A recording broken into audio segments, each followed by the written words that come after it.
મિત્રો ફરીથી આપણે વાળીનાથ મહાદેવના મંદિરના શોર્ટ્સમાં આવી ગયા છીએ।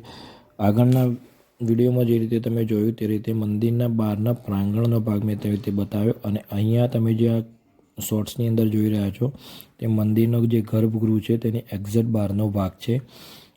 આ મંદિર જોવા જઈએ મિત્રો તો બહુ જ ઝીણવટભરી કોતરણી કામ થયેલું છે। મંદિરના દરેક સ્તંભ ઉપર અને મંદિરની દરેક જે તોરણ છે તેના ઉપર, મંદિરના ગુંબજ ઉપર દરેક જગ્યાએ વિશિષ્ટ કોતરકામ થયેલું છે અને હિન્દુ દેવી દેવતાઓની જે પ્રાસંગિક ચિત્ર પ્રતિકૃતિઓ છે એ દરેક સ્તંભની અંદર કોતરવામાં આવેલી છે।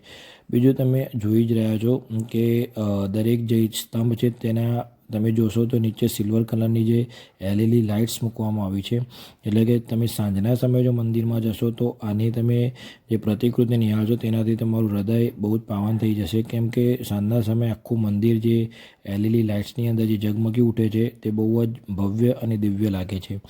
આ મંદિર બહુ બધા સ્તંભો પર બનેલું છે। મંદિર એટલું વિશાળ છે કે તેના જ્યાં ઉપરનો જે ભાગ ખરો એ બહુ જ મોટા સ્તંભો પર બનાવવામાં આવ્યો છે। મંદિરની અંદર એક તો મેઇન વાળીનાથ મહાદેવની જે શિવલિંગ છે તે છે અને એની બંને આજુબાજુ બીજા બે નાના મંદિરોની અંદર પણ એક બનાવવામાં જે મેઇન વાળીનાથ મહાદેવનું મંદિર છે તેની આજુબાજુમાં બીજા બે મંદિરો આવેલા છે। એક હિંગલાજમાનું મંદિર છે અને બીજું જે છે એ દત્તાત્રેશ્વરનું મંદિર આવેલું છે।